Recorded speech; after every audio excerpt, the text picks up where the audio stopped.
সুপ্রিয় দর্শক, স্বাগত জানাচ্ছি সম্পাদকীয়তে। আমি খান মোহাম্মদ রুমেল। আমাদের আজকের বিষয় গণশুনানির পর, আর এ নিয়ে আলোচনার জন্য আমাদের স্টুডিওতে উপস্থিত আছেন সৈয়দ ইমরান সালেহ প্রিন্স, সাংগঠনিক সম্পাদক বিএনপি, আছেন অ্যাডভোকেট সঞ্জিদা খানম, সাবেক সংসদ সদস্য বাংলাদেশ আওয়ামী লীগ, এবং সুনীল শুভরায়, প্রেসিডিয়াম সদস্য জাতীয় পার্টি। দর্শক, আপনারাও টেলিফোনে সরাসরি অংশ নিতে পারবেন, এজন্য টেলিভিশনের পর্দায় দেওয়া নম্বরে ফোন করতে হবে। এছাড়া ফেসবুক অথবা SMS এর মাধ্যমে আপনাদের মন্তব্য পাঠাতে পারেন। আলোচনা শুরুর আগে দেখে নেব এখনকার প্রধান শিরোনামগুলো।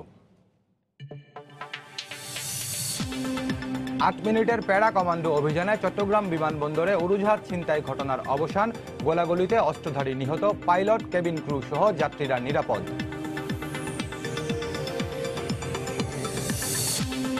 কর্ণফুলীর তলদেশে দেশের প্রথম সুড়ঙ্গ পথের খনন শুরু, যুক্ত হবে কক্সবাজারের মহাসড়কের সঙ্গে। প্রধানমন্ত্রী বললেন, উন্নয়নের নতুন ধাপে প্রবেশ করল বাংলাদেশ। চকবাজারে পুড়ে যাওয়া গাড়ির সিলিন্ডার অক্ষত, ওয়াহেদ ম্যানশনের দোতলা থেকেই আগুন, বলছেন প্রত্যক্ষদর্শীরা। সব দিক মাথায় রেখেই চলছে তদন্ত। ভয়াবহ দুটি ঘটনার পরও টনক নড়েনি পুরান ঢাকাবাসীর। এখনো সচল হাজার হাজার কারখানা, ঝুলছে গুদাম ভাড়ার নোটিশ। ক্ষতিপূরণ চেয়ে হাইকোর্টে 3টি রিট। এবং ডাকসু নির্বাচনে ছাত্রলীগের শোভন রাব্বানী পরিষদ ক্ষুব্ধরা দিচ্ছেন নতুন প্যানেল।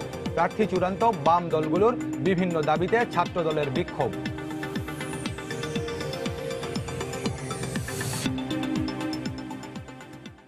দর্শক, শিরোনাম দেখছিলেন, মূল আলোচনায় যেতে চাই। এর মধ্যে জানিয়েছি যে আজকে আমাদের আলোচনার শিরোনাম গণশুনানির পর। আপনারা জানেন যে গত 22শে ফেব্রুয়ারি বিএনপি এবং জাতীয় ঐক্যফ্রন্টের পক্ষ থেকে নির্বাচনে যে 30শে ডিসেম্বর জাতীয় নির্বাচনটি হয়ে গেল, সেটি একটি গণশুনানির আয়োজন করা হয়েছিল। তো এর পরের বিষয়গুলো সেগুলো আমরা আলোচনা করব। তবে আলোচনার যাওয়ার আগে আজকে আমাদের যে প্রধান শিরোনাম ছিল যে চট্টগ্রাম বিমানবন্দরে যে কথিত বিমান ছিনতাইয়ের চেষ্টাটি হয়েছিল, তো সেটি এর মধ্যে জেনেছেন যে 8 মিনিটের প্যারা কমান্ডো অভিযানে সেটি অবসান হয়েছে এবং যে অস্ত্রধারী ছিলেন সে নিহত হয়েছে। আর সেনাবাহিনীর পক্ষ থেকে অভিযানটি শেষে ব্রিফিং করা হয়েছিল, সেখানে বলা হয়েছিল যে একটি পিস্তল সহ সে এই বিমানটিতে প্রবেশ করেছিল। তো কার গাফিলতিতে কিভাবে সেই পিস্তল সহ বিমানে প্রবেশ করলো সেটি নিশ্চয়ই তদন্তের মাধ্যমে বের হয়ে আসবে। বাংলাদেশ বিমানবন্দরকে যে নাজুক করার চেষ্টা করেছিল তাদের বিচার হবে, সেটি আমরা সবাই প্রত্যাশা করি। মূল আলোচনায় যাই। সৈয়দ ইমরান সালেহ প্রিন্স, আপনাকে আলোচনা শুরু করি। গণশুনানি আপনারা 22 তারিখে করেছেন। গণশুনানিতে আপনারা বক্তব্য রেখেছেন যারা প্রার্থীরা ছিলেন অনেকেই, আর এর পাশাপাশি আপনারা ট্রাইব্যুনালেও মামলাও করেছেন। আর এই কর্মসূচিতে আমরা দেখেছিলাম যে গণশুনানি যেদিন হয়, কর্মীদের পক্ষ থেকে আপনাদের কেন্দ্রীয় নেতাদের প্রতি আহ্বান ছিল যে কর্মসূচি দেওয়ার। ইভেন আমরা দেখেছি অনেক কেন্দ্রীয় নেতা, বিএনপি চেয়ারপারসন, উপদেষ্টা, তারাও কর্মসূচির কথা বলেছেন। এর আগে গত 20শে ফেব্রুয়ারি আন্তর্জাতিক মাতৃভাষা দিবস উপলক্ষে একটি আলোচনা সভা ছিল, মির্জা ফখরুল আলমগীর ছিলেন, সেখানেও কর্মীরা কর্মসূচি দাবি করেছেন। আমি দেখেছিলাম আপনিও সেখানে উপস্থিত ছিলেন। তো সবকিছু মিলে পুরো পরিস্থিতির আপনি কিভাবে বিশ্লেষণ করবেন? একদিকে কর্মীদের কর্মসূচি দাবি, আর অপরদিকে আপনারা এই গণশুনানি। ধন্যবাদ রোমেল ভাই, আজকে আমাকে এই শোতে আমন্ত্রণ জানানোর জন্য, এবং একই সাথে আমার সাথে যারা এখানে আলোচক হিসাবে আছেন তাদেরকেও আমি শুভেচ্ছা জানাচ্ছি, দর্শক শ্রোতাদেরকেও আমি শুভেচ্ছা জানাচ্ছি। প্রথমেই আমি আজকে চট্টগ্রামের শাহ আমানত বিমানবন্দরে এই দুবাইগামী একটি বিমান ছিনতাইয়ের যে অপচেষ্টা হয়েছে, সেই সময় সারা দেশ উদ্বিগ্ন ছিল এবং আমরা উদ্বিগ্ন ছিলাম। যাই হোক, আল্লাহর রহমতে সেটা ছিনতাই হয়নি এবং অনেক যাত্রীদের তারা বেঁচে গিয়েছে। এটা আমি আল্লাহ রাব্বুল আলামিনের দরবারে শুকরিয়া আদায় করছি।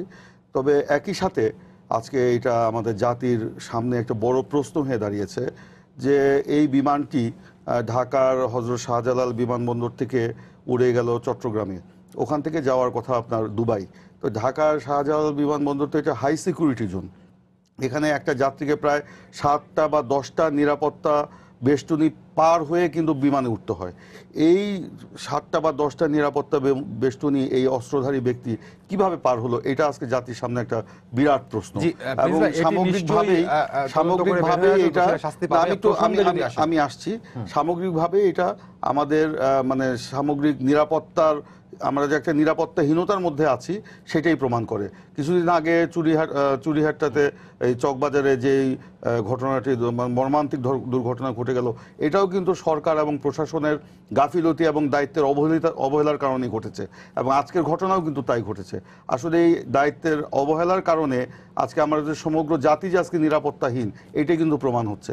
এখান থেকে আমরা এই জাতি এটা নিয়ে কালকে আমরা নিরাপত্তা বিশ্লেষকদের সঙ্গে আলোচনা করব। যাই হোক, আশা করি এটা আমরা প্রসঙ্গ একজন তুলে রাজনৈতিক কর্মী হিসাবে আমাদের উদ্বেগ, জি। সেই উদ্বেগটা আমি প্রকাশ করলাম। তো আপনি যেটা বলেছেন যে 22শে ফেব্রুয়ারি গণশুনানি, আপনারা জানেন যে গত 30শে ডিসেম্বর বাংলাদেশের নির্বাচনের নামে যে একটা প্রহসন হয়ে গেল, এবং যেটা ভোট ডাকাতি নির্বাচন বলেই সারা বিশ্বব্যাপী এটা খ্যাতি অর্জন করেছে, এবং বিশ্ববিখ্যাত যে একটা সাময়িকী দি ইকোনমিস্ট, মানে যেটা সারা বিশ্বে একটা প্রভাবশালী একটা পত্রিকা, তারা বলেছে এই নির্বাচনটি হয়েছে একটি স্বচ্ছ প্রতারণামূলক নির্বাচন। সেই নির্বাচন কি হয়েছে, আমাদের প্রার্থীদেরকে ডেকে আমরা একটা গণশুনানি করেছি, এবং সেই গণশুনানি 22 তারিখে এটা অনুষ্ঠিত হয়েছে। প্রার্থীরা এখানে সারা দেশ থেকে এসছেন, এসে সেখানে তারা সেই নির্বাচনের যে সরকারের যে কোন পন্থায় ভোট ডাকাতিটা করেছে, এবং নির্বাচনের শুরু থেকে মানে তফসিল ঘোষণার পর থেকে নির্বাচনের দিন পর্যন্ত কি হয়েছে, প্রার্থীরা তাদের বক্তব্যে সেটা তুলে ধরেছেন, এবং সেখানে তারা স্পষ্টতই বলেছেন এইটা ছিল ভোট ডাকাতির নির্বাচন, এবং নির্বাচনের কোনো লেভেল প্লেইং ফিল্ড ছিল না। সরকার এবং নির্বাচন কমিশনের পক্ষ থেকে বারবার যে সমস্ত বিষয় নিয়ে আমাদেরকে আশ্বস্ত করা হয়েছিল, কোনোটাই রাখা হয় নাই, বরঞ্চ সেই আমরা যে সরকারের আশ্বাসে বিশ্বাস রেখে বা নির্বাচন কমিশনের আশ্বাসে যে বিশ্বাস রেখে আমরা নির্বাচনে অংশগ্রহণ করেছিলাম, সেখানে আমরা প্রতারিত হয়েছি। ক্ষমতার শীর্ষ পর্যায় থেকেও যারা আমাদেরকে আশ্বাস দিয়েছিল যে ওনাদের উপর বিশ্বাস রেখেই আপনারা আমাদেরকে নির্বাচনে অংশগ্রহণ করার কথা বলেছিল, ওনারা বলেছিলেন যে একটি বিশ্বাসযোগ্য নির্বাচন করতে চান, এবং সেটা আগের সেই নির্বাচনের মতো আপনার একপক্ষীয় নির্বাচন হবে না, এরকম আশ্বাস দিয়েছিল, কিন্তু আমরা সেখানে প্রতারিত হয়েছি। সেই নির্বাচনে আমরা দেখেছি যে শিডিউল ঘোষণার পর থেকেই সে বিরোধী দল, বিশেষ করে বিএনপির নেতাকর্মীদের বিরুদ্ধে মামলা, হামলা, এবং আমাদের তাদের ঘরবাড়ি আক্রমণ, আমাদের প্রার্থীদেরকে আপনার হামলার সম্মুখীন হতে হয়েছে। প্রায় 100 উপরে প্রার্থীকে হামলার সম্মুখীন হতে হয়েছে, তাদেরকে রক্তাক্ত করা হয়েছে, দা দিয়ে চাপাতি দিয়ে প্রার্থীদের কোপানো হয়েছে, 17 জন প্রার্থীকে আপনার গ্রেপ্তার করা হয়েছে, এবং নির্বাচনের সেই শুরু থেকে নির্বাচনের আগের দিন পর্যন্ত মিথ্যা মামলায় আমাদের প্রত্যেকটি নির্বাচনী এলাকায় প্রায় একটা নির্বাচনী এলাকায় 800, 900, 1000, 1500 নেতাকর্মীকে মিথ্যা মামলা দিয়ে তাদেরকে এলাকা ছাড়া করা হয়েছে। এবং শুধু তাই নয়, যেটা আপনার মানে আশঙ্কাজনক দিক, সেটা নির্বাচনের একদিন আগের রাত্রে প্রশাসনকে ব্যবহার করে তারা প্রত্যেকটি ভোট কেন্দ্রে ঢুকে ব্যালট পেপার নিয়ে সেখানে আপনার নৌকা মার্কায় সিল মেরে ব্যালট বাক্স ভরে সেইটা পরের দিন রাখা হয়েছে, এবং নির্বাচনের দিনও জনগণকে সেখানে ভোট কেন্দ্রে যেতে দেওয়া হয়নি, এবং সেখানে মানে একটা কারফিউর মতো অবস্থা বিরাজ করেছে, সেখানে জনগণের মানে উপস্থিতি ছিল না ভোট কেন্দ্রগুলিতে। এই অভিযোগগুলো তো আপনি 30 তারিখের পর থেকে করছেন, তো এই যে গণশুনানি সেখান থেকে কি অর্জন করতে চাচ্ছেন? এইটাই আমরা প্রার্থীদের মুখ থেকে আমাদের প্রার্থীদেরকে আমরা নির্বাচনের পর ডেকেছিলাম। আপনারা জানেন যে 3রা জানুয়ারি আমাদের গুলশানে অফিসে আমাদের একটি প্রার্থীদের বৈঠক হয়েছিল, সেখানে সিদ্ধান্ত হয়েছিল আমরা একটা গণশুনানি করব, কারণ নির্বাচনে আমাদের প্রার্থীরা হামলা মামলায় জর্জরিত হয়ে আমাদের নেতাকর্মীদের পাশে দাঁড়ানো থেকে শুরু করে তারা বেশ কিছুটা সময় ওখানেই ব্যস্ত থাকতে হয়েছে। আপনি মনে করেন যে একটা নির্বাচনী এলাকায় যদি 1500 লোকের বিরুদ্ধে মামলা হয়, তাদেরকে জামিন করানো, এলাকায় ফিরিয়ে দেওয়া, এটা বিশাল ব্যাপার। পুনর্মিলনী ছিল আপনাদের বলতে পারেন? এটা পুনর্মিলনী বলা যাবে না, এটাকে আমরা প্রার্থীদেরকে একত্রিত করে তাদের মুখ থেকে আমরা শুনেছি যে কি ঘটনাগুলো ঘটেছে। আমরা সেদিন যারা বলেছেন আমরা এটা বই আকারে প্রকাশ করব, এবং কিছুদিনের মধ্যে সেটা আপনারা দেখতে পাবেন। ধন্যবাদ আপনাকে। আপনি শুনছিলেন যে প্রিন্স ভাইয়ের কথা, তো নির্বাচনের পর থেকে তো বিএনপি অভিযোগগুলো করছে, সঙ্গে একটু যোগ করি, সেটা হচ্ছে যে গতকালকে আইনমন্ত্রী বলেছেন যে তারা গণশুনানি করেছে এটাকে ষড়যন্ত্র। তো এই জাতীয় ঐক্যফ্রন্টে গণশুনানি করবে, সেটা যে তারা তার দিন তারিখ ঘোষণা করেই তারা কর্মসূচিটা ঘোষণা করেছে এবং সেটি পালন করেছে, তো একটা ষড়যন্ত্রটা কোথায় দেখছেন আপনারা? আপনাকে অনেক ধন্যবাদ। আমাদের যারা শুনছেন সময় টিভিতে এই টক শো, তাদেরকেও শুভেচ্ছা। আমি আসলে আমার কিছু বলার আগে আমি মানে শোক জানাতে চাই আমাদের চকবাজারের যেই দুর্ঘটনাটি ঘটে গেল। আমরা আসলেই আমরা সবাই মোটামুটি সবাই এটার ব্যাপারে আমরা খুবই দুঃখ। আগামীকাল রাষ্ট্রশোক ঘোষণা করা হয়েছে। আগামীকালকে রাষ্ট্রশোক ঘোষণা করা হয়েছে। এই প্রেক্ষিতে শোক জানিয়ে দু একটি কথা বলবো। আমাদের প্রিন্স ভাই অনেকগুলো কথাই বলেছেন, একটি একটি করে ছোট ছোট করে উত্তর দিতে চাই। উনি প্রথমেই বলেছেন এটি বিশ্বব্যাপী একটি ভোট ডাকাতি নির্বাচন হিসেবে প্রতিষ্ঠিত হয়েছে। আমি জানি না ভোট ডাকাতি নির্বাচন হিসেবে প্রতিষ্ঠিত হলে আপনি দেখেন কত শর্ট টাইমের মধ্যে আমাদের এশিয়ার কান্ট্রিগুলি তো আছেই, আপনি বিভিন্ন গণতান্ত্রিক দেশগুলি প্রত্যেকটি জায়গা থেকে এই নির্বাচনকে স্বাগত জানিয়েছেন এবং সুষ্ঠু নির্বাচন হওয়ার কারণে অভিনন্দন জানিয়েছেন আজকে প্রধানমন্ত্রী মাননীয় শেখ হাসিনাকে।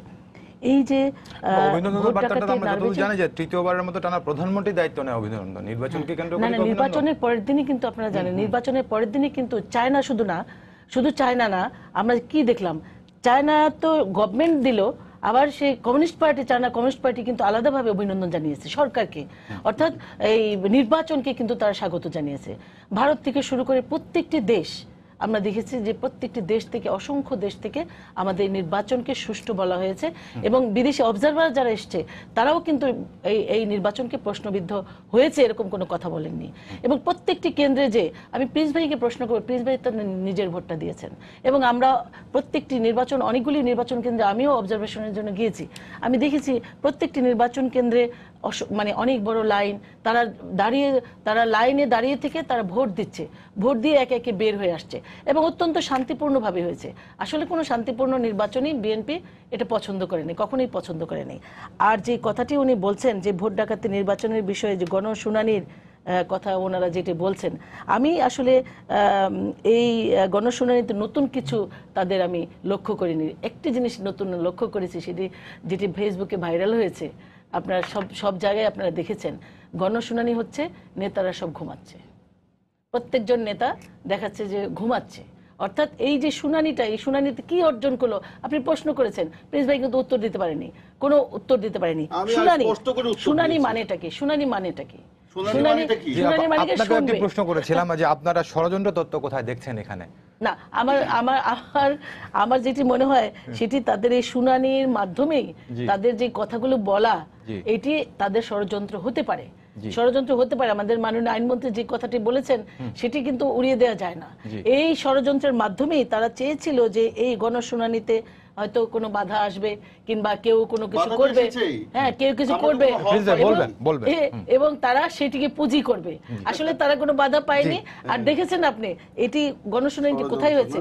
আমি যেখানে প্র্যাকটিস করি, আমি সার্বক্ষণিক যেখানে কোর্টে থাকি, সেই সুপ্রিম কোর্ট বার অ্যাসোসিয়েশনের আমাদের যে অডিটোরিয়াম, সেই অডিটোরিয়ামে হয়েছে তাদের গণশুনানি। এই ক্ষেত্রে তো বিএনপি বা ঐক্যফ্রন্ট অভিযোগ করে যে তারা বাইরে কোথাও অনুমতি চাইলে পায় না। আমরা 22 তারিখে যখন আমরা দেখলাম যে এই গণশুনানি হচ্ছে, তাদের লোক সংখ্যাও তো দেখেছি। বাধাই যদি পেত তো ওই অডিটোরিয়ামের বাইরেও কিন্তু আমরা অসংখ্য লোক দেখতাম। অল্প কিছু লোক হয়েছে এবং তারা এটা তাদের কোনো নতুন কোনো অর্জন হয়নি, অর্জন একটি হয়েছে, সেটা ঘুমের কথাটি বলা হয়েছে। সহিংস ঘটনা আমি আরেকটু বলতে চাই, সেটা হচ্ছে উনি বলছেন চাপাতি দিয়ে প্রার্থীদের কোপানো হয়েছে। প্রিন্স ভাই আপনারা কি ভুলে গেছেন 2001 সালের নির্বাচনে আপনি সিটিং এমপি কে আপনারা হত্যা করেছেন, আপনারা শাহেদ মিসকিবরেকে হত্যা করেছেন, রাসূলুল্লাহ মাস্টারকে হত্যা করেছেন, আপনারা অসংখ্য নেতাকর্মীকে। ওই ঘটনা অবশ্যই নিন্দনীয়। তার মানে কি একটি অপরাধকে আরেকটি অপরাধকে জায়েজ করে? আমি যেই কথাটি বলতে চাই সেটি হচ্ছে যে এই চাপাতি দিয়ে কোপানোর বিষয়ে এবং সহিংস ঘটনা যতগুলো ঘটেছে আপনারা দেখেছেন, তাদের যখন প্রার্থী নির্বাচন করে তখন 800-রও বেশি প্রার্থী নমিনেশন চেয়েছিল। আপনারা দেখেছেন গ্রুপিং এর কারণে একটি গ্রুপ আরেকটি গ্রুপের সাথে মারামারি, একজন নমিনেশন পেয়েছে। যে সিটে আপনার ধরেন এতগুলো ক্যান্ডিডেট, সেই ক্যান্ডিডেট একজনকে নমিনেশন দিয়েছে এবং সেটি কিসের মাধ্যমে? ওই কি বলে এটা, স্কাইপের মাধ্যমে নমিনেশন পেয়েছেন। আর 10 জন একজন পেয়েছেন, আর 50 জন তারা একজনকে প্রতিহত করবার জন্য তারা এই সমস্ত অন্তর্কুন্দল বলছেন আপনি। ধন্যবাদ আপনার কাছে। আবার আপনার কাছে আসি। আপনারা তো এই সংসদে বিরোধী দল হিসেবে আছেন, তো মোটামুটি এখনো পর্যন্ত পাবলিক কনসেপশন বলেন কিংবা আলাপ আলোচনায় বলেন যে বিএনপিকেই বিরোধী দল হিসেবে অনেকেই দেখেন, যদিও সংসদে আপনারা প্রধান বিরোধী দল। এবারে গত সংসদে আপনারা একই সঙ্গে বিরোধী দল এবং সরকারে ছিলেন। এই প্রেক্ষাপটে এবার আপনারা একটি শক্তিশালী বিরোধী দলের জন্য যে জনপ্রত্যাশা, সেটি পূরণে কতটুকু সক্ষম হবেন বলে আপনি মনে করেন? ধন্যবাদ আপনাকে, ধন্যবাদ জানাই আপনাদের সময় টিভির দর্শক শ্রোতাদের। সেই সাথে আমিও শোকাহত, যেহেতু আপনার প্রশ্নের উত্তরে যাওয়ার আগে এই চকবাজারে যে বিপর্যয় ঘটে গেল, বিপর্যয়ের পর আজকে প্রথম আমি যেহেতু মিডিয়ার সামনে আসছি সেই জন্যই আমার দলের পক্ষ থেকে যে আমরা যে শোক প্রকাশ করেছি, আমিও শোকাহত। এবং দেখেন এত বড় একটা বিপর্যয়ের পর আরও একটা বিপর্যয় প্রায় এসে গেছিল, যেটা বিমান দুর্ঘটনা নিয়ে শুরু করেছিলেন। যাই হোক, সেটা রক্ষা পেয়েছি। আনা হয় আরও কত বড় একটা দুর্ঘটনা ঘটে যেত। তো সেই শোক সইতে না সইতে আরেকটা বড় বিপর্যয় থেকে যে রক্ষা পেলাম, সেই জন্য কিছুটা স্বস্তি বোধ করছি। আর সেই সাথে আজকে আপনি যে প্রশ্ন করছেন যে আমরা সংসদে কতটা বিরোধী দলের ভূমিকা পালন করতে পারছি, আচ্ছা বলুন যে আমরা গতবারে একটা প্রেক্ষাপটে আমরা সরকারে আমাদের 3 জন মন্ত্রী ছিল, কিন্তু বিরোধিতা বলতে গেলে কি বিরোধিতা আমাদের বিরোধিতা করতে হবে বলেন? এমন কোনো সরকারের গণবিরোধী বা জনস্বার্থ পরিপন্থী এমন কোনো কর্মকাণ্ডকে আমরা কখনো সমর্থন করেছি? বলতে পারবেন না। প্রত্যেকটা বিলের উপরে আমাদের সংসদ সদস্যরা আলোচনায় অংশগ্রহণ করেছেন, সংশোধনী দিয়েছেন। আমাদের কিছু প্রস্তাব, আমরাও কিন্তু বেসরকারি দিবসে আমরাও কিছু প্রস্তাব দিয়েছি, সেগুলো গৃহীত হয়েছে। এখন এবারে আমরা বলছি, এবার আমরা আমাদের মন্ত্রিসভায় মন্ত্রী নেই। তাই বলে এটাও বলি যে আমরা যে সেই সময়ে আমরা যে বিব্রত হয়নি তাও নয়, বিব্রত হয়েছি, কিন্তু সেই অবস্থার প্রেক্ষাপটে আমাদের সেদিনকার যেতে হয়েছিল। যে 14 সালের জানুয়ারিতে যে নির্বাচন হয়েছে, সে 5ই জানুয়ারি যে নির্বাচনটা হয়েছিল, সে বিএনপির অংশগ্রহণ ছিল না। ফলে নির্বাচনটা যেভাবে আমরা প্রত্যাশা করেছিলাম সেভাবে হয়নি। তারপরে প্রত্যাশা ছিল যে এই নির্বাচনটা খুব আমাদের কাছে খুব আশার নির্বাচন ছিল। আশার নির্বাচন, সকল দল অংশগ্রহণ করেছে এবং এটি ভিন্ন প্রেক্ষাপটে এবার নির্বাচন হতে যাচ্ছিল। যেহেতু একটি দলীয় সরকারের অধীনেই নির্বাচনটা হতে যাচ্ছিল, সেই নির্বাচনটা আমাদের কাছে যে প্রত্যাশা ছিল সেই প্রত্যাশা পূরণ হয়নি। এটা সঞ্জিদা আপা যেভাবে বলুন না কেন, বিবেক আপনার জানে যে কি হয়েছে। প্রিন্স ভাই যেটা বলেছেন, এর মধ্যে এটাকে আমি অবশ্যই এটাকে যে উনি সত্যের অপলাপ করছেন আমি বলবো না, কারণ আমি নিজেই যেখানে ভুক্তভোগী। এটা হয়েছে, প্রত্যেক নির্বাচনে ছোটোখাটো ভুল ত্রুটি এগুলো হয়ে থাকে, কিন্তু এটা এবার কেমন হয়েছে আমার কাছে, যেহেতু আমি একটা এই নির্বাচনে আমি অংশগ্রহণ প্রার্থী ছিলাম, আমি যে ভুক্তভোগী, আমি সেই অভিজ্ঞতা থেকে বলি যে এখানে ওই অনেকে আগে বলতো না, অসাধু ব্যবসায়ীরা, চালের ব্যবসায়ী চালে কিছু কাকর মিশায়, দুধ বিক্রেতা সে দুধে কিছু পানি মিশায়। এখানে আমার যেটাই হয়েছে যে কাকরে চাল মিশানো হয়েছে, পানিতে দুধ মিশানো হয়েছে, সেই রকম হয়েছে। যে নির্বাচনটা অনেক সুন্দর হতে পারত, অনেক ভালো হতে পারত, সেইটা কিন্তু হয়নি। এখন এটা কেন হয়েছে যে আজকে যে এই গণশুনানি কথা বলছেন, গণশুনানি নিয়ে আলোচনা শুরু করছেন, আসলে অর্থহীন। আমিও মনে করি যে এতে কি লাভ আসবে, কি আর দেশবাসী জানে কি হয়েছে, আমি ভুক্তভোগী হিসাবে আমি জানি কি হয়েছে।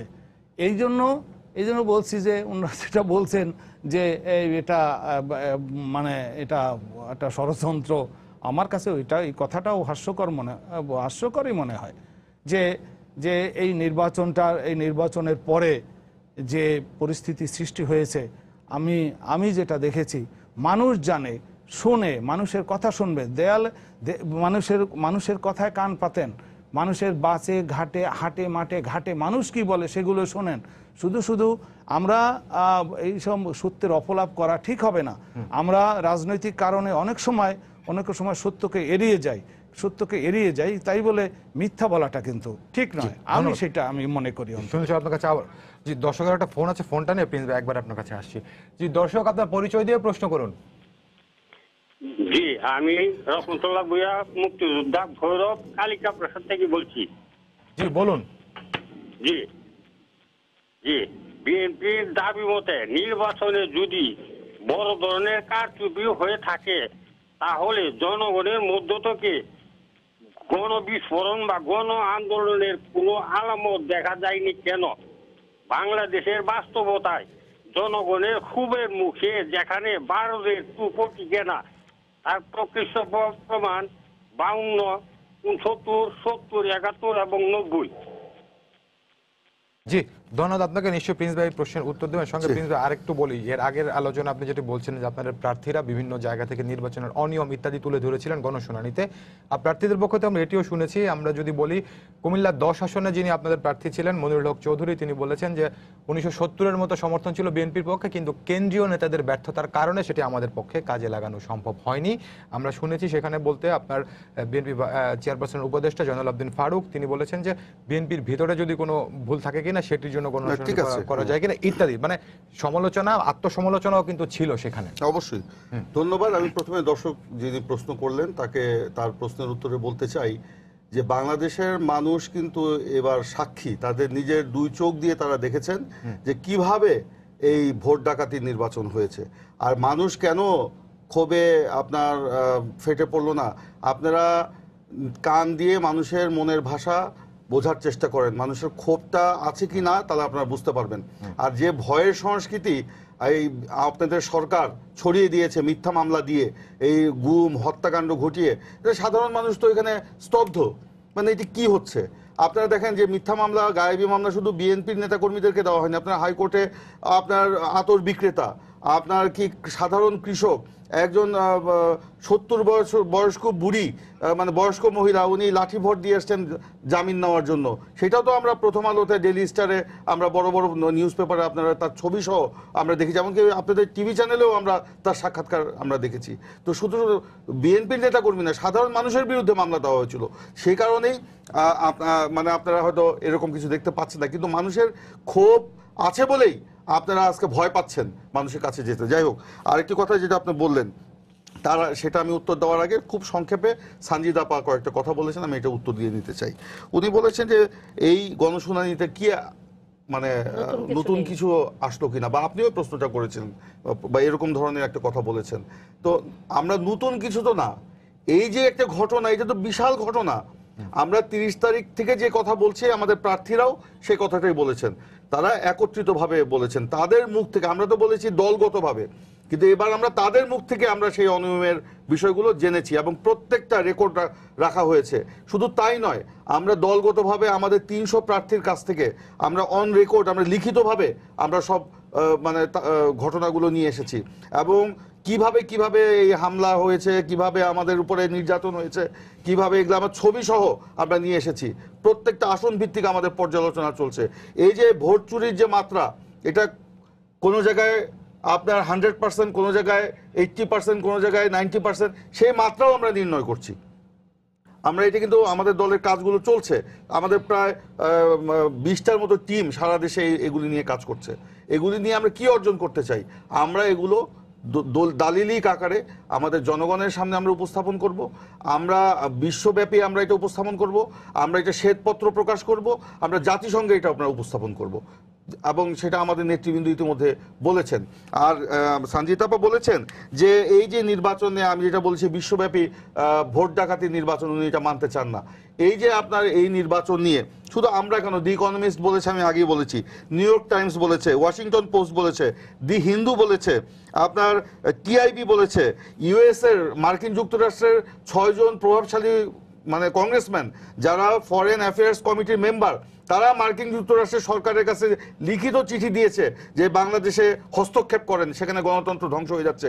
শুধু তাই নয়, পেন্টাগনের, মার্কিন যুক্তরাষ্ট্রের যেখানে সামরিক বাহিনী যেটা বলা হয়, পেন্টাগনের শীর্ষ কমান্ডার সেই শুনানিতে অংশ নিয়ে যুক্তরাষ্ট্রের সরকারকে এটা হস্তক্ষেপ করার আহ্বান জানিয়েছে। তারপরও কি ওনারা বলবেন বিশ্বব্যাপী এটা ভোট ডাকাতি নির্বাচন নয়? শুধু এটা কেন, আপনার ওনাদের 14 দলের যে 14 দলের শরিক বাংলাদেশ জাসদ, যেটার নেতৃত্ব দিচ্ছেন শরীফ নুরুল আম্বিয়া, তারা 2 দিন ব্যাপী সভা করে সেই সভায় রেজুলেশন নিয়েছে যে ভোটের আগের রাতেই ব্যালট বাক্স আওয়ামী লীগের নেতাকর্মীরা আপনার প্রশাসনের সহযোগিতায় ভর্তি করে রাখে নৌকা মার্কায়। এত কিছুর পরেও নির্বাচন সুষ্ঠু হয়েছে? কখনোই সুষ্ঠু হয়নি। এই কথাগুলো আগেও বলেছেন, কিন্তু আপনারা যেটি বলছেন ভারত আর চীনের যে ব্যাপারটা বলেছেন, ওনাদের মধ্যে একটা ভারত এবং চীনের একটা কম্পিটিশন আছে। এই ভারত তো 2014 সালের 5ই জানুয়ারি যে ভোটারবিহীন নির্বাচন, রাজনৈতিক দলবিহীন নির্বাচন, সেই নির্বাচনে তো ভারত আপনার নির্বাচন 2014 সালের সেই নির্বাচনে আপনার সমর্থন দিয়েছিল, তাতে কি বাংলাদেশের জনগণ সেই নির্বাচনকে মেনে নিয়েছে? অবশ্যই মেনে নেয়নি। আর যেটা আপনি প্রশ্ন করলেন এখন, যে আপনার প্রশ্নটা ছিল যে এই গণশুনানিতে আমাদের দলের অনেক প্রার্থী, হ্যাঁ শোনেন, এই যে নির্বাচনে যে ভোট ডাকাতি হয়েছে, এটা তো আমরা হতভম্ব, সারা দেশের মানুষ হতভম্ব, আমাদের প্রার্থীরাও হতভম্ব। অবশ্যই এটার বিরুদ্ধে একটা আন্দোলন সবারই প্রত্যাশা। আমরা সেই আন্দোলনের জন্য সংগঠিত হচ্ছি। আমাদের যারা আন্দোলনটা করবে কারা, এই আন্দোলনটা সংগঠিত করবে কারা? নেতাকর্মীরা। সেই নেতাকর্মীরা হামলা মামলায় জর্জরিত, তাদেরকে আমরা জামিন নিয়ে তাদের স্বাভাবিক জীবনে আমরা ফেরত পাঠানোর চেষ্টা করতেছি। আমরা এই আন্দোলনটা অবশ্যই করব। কর্মসূচির তাগিদ কিন্তু কর্মীদের পক্ষ থেকে হ্যাঁ আমরা, হ্যাঁ এই যে বলছি, এখন এই কর্মীদের পক্ষ থেকে এখন এই তাগিদটা আসছে কেন? এই জামিন নিয়ে কেবল তারা স্বাভাবিক জীবনে আসছে। আমরা এখন কর্মসূচি প্রণয়ন করব এবং কর্মসূচি নিয়ে ইনশাআল্লাহ আমরা মাঠে যাব। ধন্যবাদ আপনাকে অ্যাডভোকেট সঞ্জিদা খানম। আপনার কাছে আসি, সেটা হচ্ছে যে প্রিন্স ভাই যে হামলা মামলা ইত্যাদি অভিযোগগুলো করছেন, বা তারা যেটি বলছেন প্রকাশ্যে বা কোনো খোলা মাঠে কোনো কর্মসূচি পালন করতে চাইলে সে অনুমতি তারা পান না, তো এই অভিযোগগুলো আপনি কিভাবে দেখবেন? যে আসলে যদি একটু শক্তিশালী বিরোধী দল না থাকে, সেটি গণতন্ত্রের জন্যই বা কেমন? তো অভিযোগ তো আসলে অভিযোগই এটা ওদের নালিশ পার্টি। আসলে বিএনপি একটা নালিশ পার্টি হয়ে গেছে, যেখানে যায় সেখানেই তারা দেশে বিদেশে সব জায়গায় নালিশ করে বেড়াচ্ছে। তারা মামলা করেছে, ভালো কথা, আমরা আইনের শাসনে বিশ্বাস করি। যেহেতু তারা মামলা করছে বা করার প্রক্রিয়া নিচ্ছে বা কিছু কিছু করেছে, আরও করবে, প্রিন্স ভাই বলেছেন আরো করবে, আমরা স্বাগত জানাই। সেখানে মামলায় যদি প্রমাণ হয় এই নির্বাচনে অনিয়ম হয়েছে, সেগুলো আইনগতভাবে এগুলো বিচার হবে। এই সম্পর্কে আমার কোনো নেই, যেহেতু তারা মামলা করা শুরু করেছে এবং মামলা যেহেতু শুরু হয়েছে, সুতরাং এই মামলার বিষয়ে কিংবা এই অনিয়মের বিষয়ে আমি আর কোনো কথা বলতে চাই না, কারণ বিশ্ব স্বীকৃতি দিয়েছে, এটাই হচ্ছে আসল সত্য কথা। আর গণশুনানি এইগুলি প্রত্যেকটি মামলা, আপনি বলেন একটা লোক যদি অন্যায় করে তার কোনো বিচার হবে না? একটা লোক অন্যায় করলে সে বিচার হবে না? গায়েবী মামলা বলছেন, কিসের গায়েবী মামলা? ওনাদের বানিয়েছেন গায়েবী মামলা। প্রত্যেকটি ঘটনায় বিচার হবে এবং প্রত্যেকটি বিষয়ে। আমি ঢাকায় একটা ওগুলো আপনি মামলা হয়েছে, ওগুলো আপনি মামলায় প্রমাণ করবেন। আপনার বিরুদ্ধে আপনি কোথায় ছিলেন না ছিলেন ওইগুলো আপনি মামলায় প্রমাণ করবেন, ওইটা আমার হেডেক না। আমার কথা হচ্ছে যে আপনি কর্মসূচি পালনে বাধার যে অভিযোগটা করে বিএনপি, কোন আওয়ামী লীগ সরকার যদি তাদের কর্মসূচিতে বাধা সৃষ্টি করত, তারা কি ওই বিভিন্ন জায়গায় এই কি বলে আমাদের সরার্দি উদ্যানেও তারা প্রোগ্রাম করেছে, আমরা দেখেছি। তাদের সামনে, তাদের অফিসের সামনে তো হর হামেশাই, এবং প্রোগ্রামও করেছে, মারামারিও করেছে তারা। এটাই তো একেবারে ভিডিও তোলা আছে, এটা সিসি ক্যামেরায় ওঠা আছে। সেপ্টেম্বরে তারা পল্টন কার্যালয়ের সামনে সমাবেশ করেছে, সেটি মনে 16 মাস পর নিজেরাই মারামারি করেছে তারা। এটা আমরা দেখেছি। কোথায় মারামারি হয়েছে? এই পল্টনের সামনে যে মারামারিটা হয়েছে, এটা কর্মসূচিতে না, এটা ছিল আপনি যেটার কথা বলছেন নমিনেশনের ক্ষেত্রে। জনগণের এই যে গণশুনানি বলছেন, গণ মানে কি? গণ মানে তো জনগণ। এই জনগণের কতটুকু অংশগ্রহণ ছিল? এই 16 কোটি মানুষের দেশ, আপনি তো 2000 লোক আপনি জোগাড় করতে পারেন নাই, তাহলে আপনার গ্রহণযোগ্যতাটা কোথায় তলিয়ে গেছে? আপনার যে এই যে গত 10 বছরের ধারাবাহিক যেসব ঘটনা ঘটিয়েছে বিএনপি, এই জ্বালা অপরাধ থেকে শুরু করে নালিশের কথা বলছেন, আপনারা বলছেন যে 6 জন কংগ্রেসম্যান চিঠি দিয়েছেন। এর আগে তো প্রমাণিত হয়েছে, কংগ্রেসম্যানদের সাইন নকল করে তাদের কথা বলে আপনারা ভুয়া চিঠি দিয়েছেন প্রত্যেক জায়গায়। ভারতের প্রাইম মিনিস্টারের নকল করে আপনারা করেছেন বিভিন্ন জায়গায়। আসলে দুই নাম্বার করতে করতে আপনারা আসলে অভ্যস্ত হয়েছেন, এবং আমরা এই বিশাল ঘটনা অস্বীকার করেছেন উনি। ভারতের প্রাইম মিনিস্টার অস্বীকার করেছেন না, অমিত শাহের একটি ফোন নিয়ে একটি ছিল, হ্যাঁ, সুতরাং সেটা তো অস্বীকার করেছেন।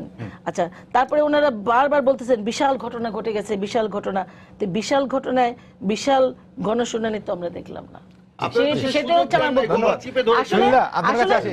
একেবারে সময় পাচ্ছেন, আসলে প্রিন্স ভাইদের পক্ষে নেই, তাদের কর্মকাণ্ডের জন্য নির্বাচন প্রসঙ্গে আপনি বলছিলেন যে আসলে তাদের অবস্থা আরো খারাপ হবে, মিশানো হয়েছে, কাকরে চাল আপনারা জনবিচ্ছিন্ন হয়ে গেছেন। সুতরাং বিএনপি যেরকম নির্বাচনে অভিযোগ করছে যে তাদেরকে মাঠে নামতে দেওয়া হয়নি, কর্মসূচি নির্বাচনের সময় প্রচার প্রচারণা দেওয়া হয়নি, আপনাদের ক্ষেত্রেও কি এরকমটাই ছিল? আপনাদেরকে জাতীয় পার্টির যারা প্রার্থীরা ছিলেন, আমরা তো দেখেছি তারা প্রচার প্রচারণায় মাঠে ছিলেন, নির্বাচনী প্রচারণায় অংশ নিয়েছিলেন। ওনার অবস্থা কি হয়েছে একটু জিজ্ঞেস করেন, ওনাকে জিজ্ঞেস করেন, ওনার অভিজ্ঞতা জিজ্ঞেস করেন। দেখুন, আমি বলছি, আমি একটি আসনে নির্বাচন করেছি। আমি খুলনা 1 আসনে নির্বাচন করেছি। আমি খুলনা 1 আসন নিয়ে ব্যস্ত ছিলাম। আমি যে পরিস্থিতি দেখেছি, এই যে বলা হয় যে মাগুরার নির্বাচনকে একটা মডেল ধরা হয় কারচুপির নির্বাচনের, ওটাকে ম্লান করে দিয়েছে শতগুণ অবস্থা দিয়ে। এখন ব্যাপারটা হলো যে মানে এতদিন যেটা মাগুরার নির্বাচন দিয়ে করেছে, মাগুরার নির্বাচনকে ম্লান করে দিয়েছে খুলনা একের নির্বাচন। যেহেতু আমি একটি সিটে নির্বাচন করছি, সেই একটি সিটের কথা বলছি, বাকিগুলোর কথা আমি বলতে যাব না। আমার দলের, আমি যেহেতু আমার দলের সদস্য, আমার দল অবশ্যই এই বিষয়গুলো নিয়ে সার্বিকভাবে যেটা এখন মানে সংসদীয় বিরোধী দল হিসাবে আছে সেখানেই যা বলার, আমরা সংসদীয় রীতিনীতিতে বিশ্বাস করি, সংসদীয়ভাবে সেটার মোকাবেলা করা হবে, সংসদীয়ভাবেই এটার জবাব দেওয়া হবে। আমি শুধু আমার কথাটা বলছি, আমার কথাটা জানেন আপনারা, সকল মিডিয়া জানে যে আমার আসনে যে টোটাল যে ভোট হয়েছে, টোটাল যে ভোট আছে তার চাইতে 22,500 ভোট বেশি কাউন্ট দেখানো হয়েছিল।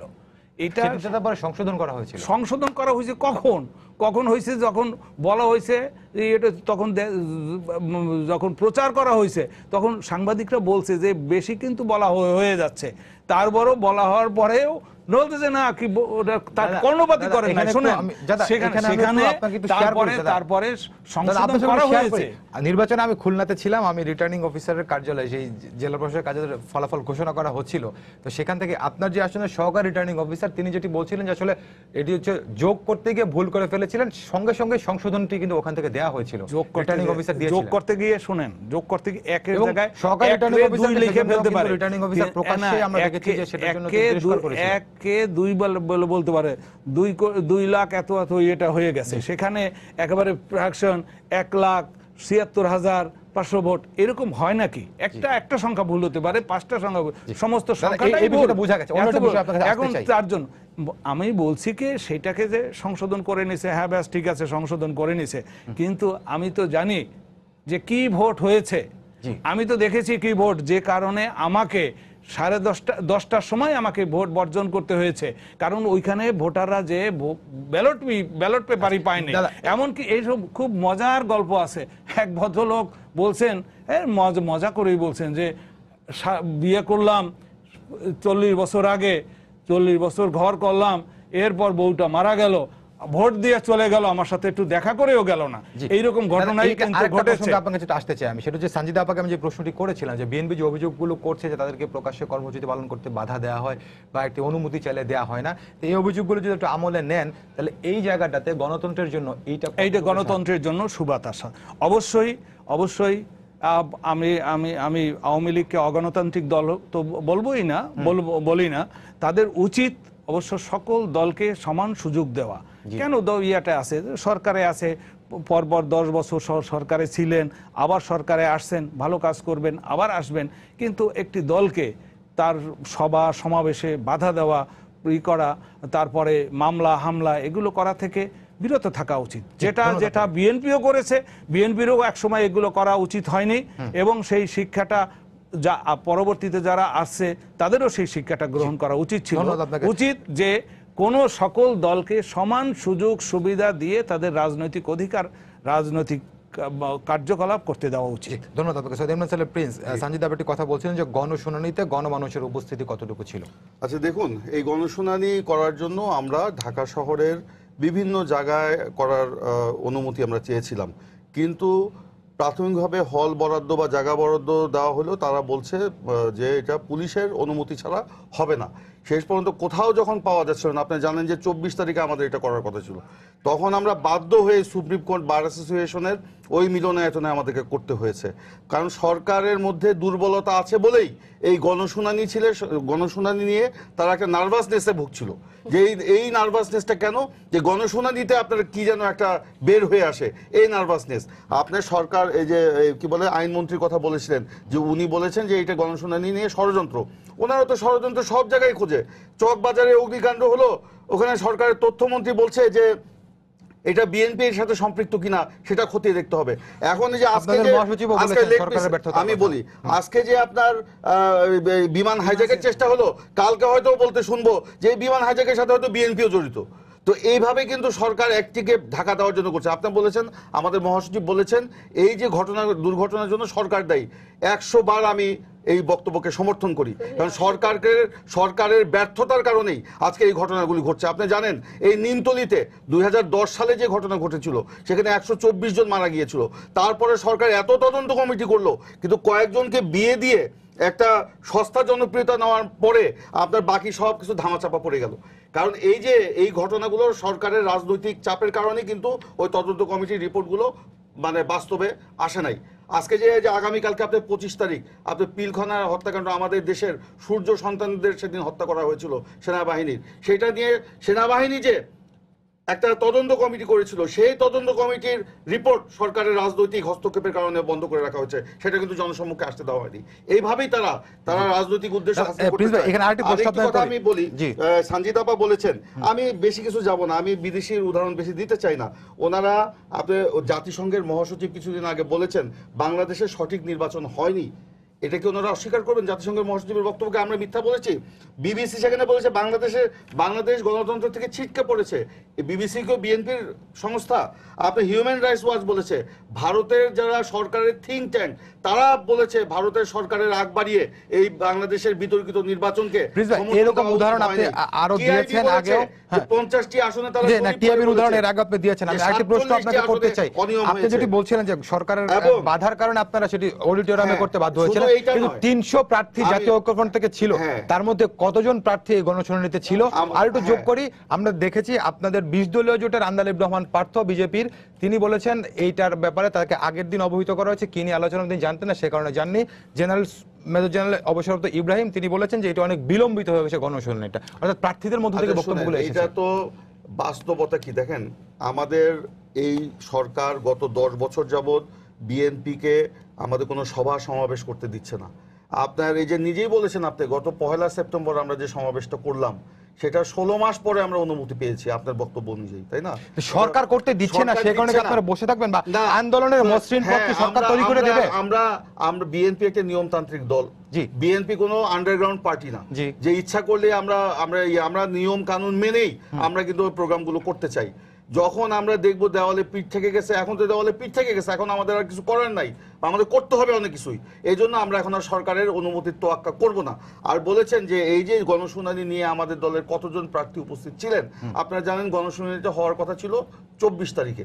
আমরা সেই অনুযায়ী আমাদের সমস্ত প্রার্থীদেরকে চিঠি দিয়েছি, তাদের সাথে টেলিফোনে কন্ট্যাক্ট করা হয়েছে, তারা সেভাবেই প্রস্তুতিতে ছিলেন। কিন্তু আপনার 21 ফেব্রুয়ারি যেহেতু সরকার আপনার 24 তারিখে আমাদের কোথাও অনুমতি দেয় নাই, আমরা বাধ্য হয়ে এটাকে 2 দিন আগে 22 তারিখে করতে হয়েছে।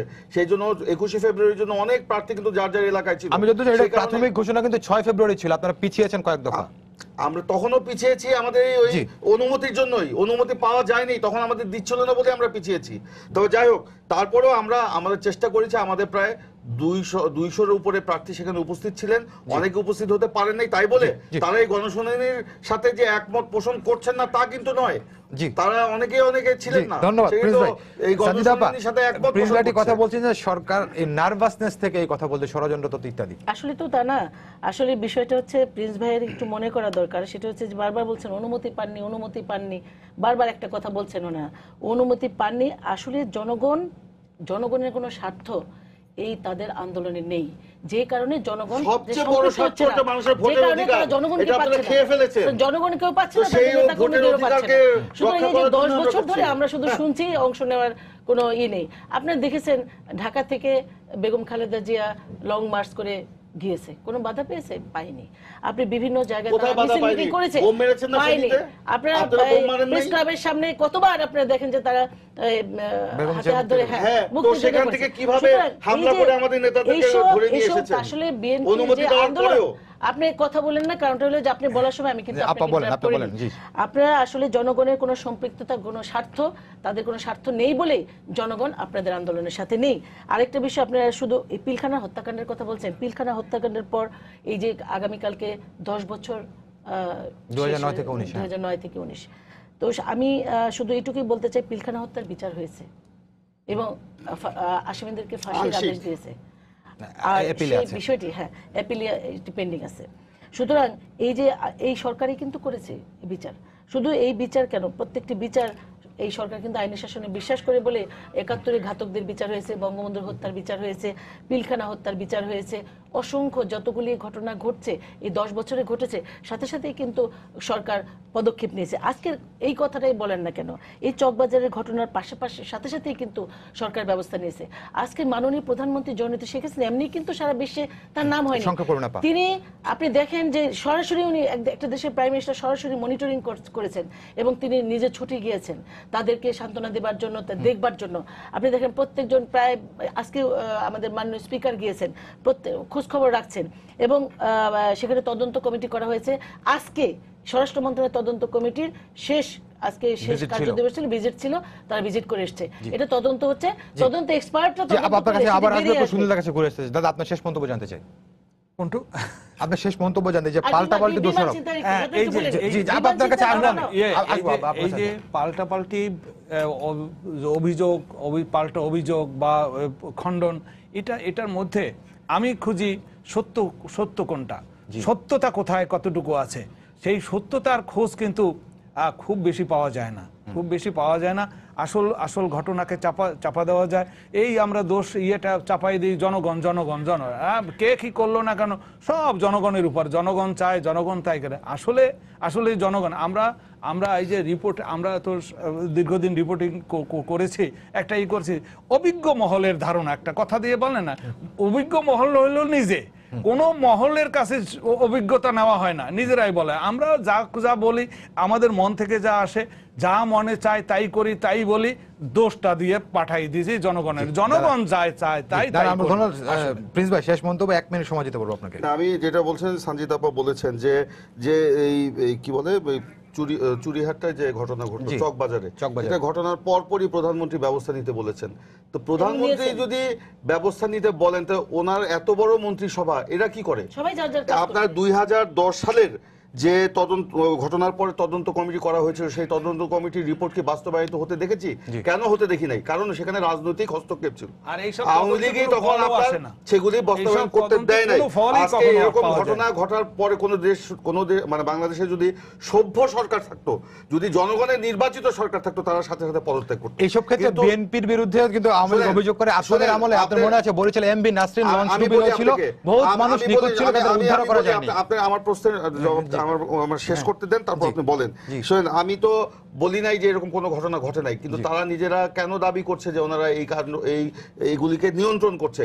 আজকে সরকারের ব্যর্থতার কারণেই এই যে চুরিহাটটা এই ঘটনাটা ঘটেছে। সরকার যদি আগের থেকে ব্যবস্থা নিত, সেখানে আপনার এই ঘটনা ঘটতো না। এখানে লাশ উদ্ধার করতে গিয়ে আপনার দমকল বাহিনী, সরকারের ব্যর্থতার কারণে এসব ঘটনা শুরু হচ্ছে না। এখানে এই সরকার, আমি বলবো, ধার্য পদার্থ সেখানে পেয়েছে, দ্রুত ব্যবস্থা নিচ্ছে। শুধু চকবাজারের ঘটনা নয়, আপনি দেখেন, আপনি তো একটা থ্যাঙ্কসও দিতে পারতেন আজকে প্রিন্স ভাই। আজকে বিমান ছিনতাইয়ের ঘটনার চেষ্টা মাত্র 8 মিনিটের মধ্যে এটি কন্ট্রোলে আসছে। এতে সেনাবাহিনীকে আপনি ধন্যবাদ দেওয়া উচিত। এই সরকার কত দ্রুত ব্যবস্থা নিতে পারে। আপনি দেখেন প্রত্যেকটি ঘটনা ডিটেক্ট হচ্ছে এবং প্রত্যেকটি ঘটনা তদন্ত হচ্ছে এবং যত দ্রুত সম্ভব এই ঘটনাগুলি আইনের আওতায় নিয়ে আসা হচ্ছে। এবং আমি মনে করি যে কোনো সরকারের তুলনায়, বিশেষ করে বিএনপি জামাতের সময় যতগুলো ঘটনা ঘটেছে, কোনো ঘটনার তদন্ত হয়নি, কোনো ঘটনার বিচার হয়নি। প্রত্যেকটি ঘটনা জজ নিয়ে নাটক সাজানো থেকে শুরু করে প্রিন্স অ্যাডভোকেট সঞ্জিদা খানম, সুনীল শুভরা, আপনাদের তিনজনকে অসংখ্য ধন্যবাদ। জি, সবাইকে ধন্যবাদ জানিয়ে শেষ করছি আজকের সম্পাদকে। আগামীকাল আবারও দেখা হবে রাত 10টায়। দেখার আমন্ত্রণ রইল। শুভরাত্রি।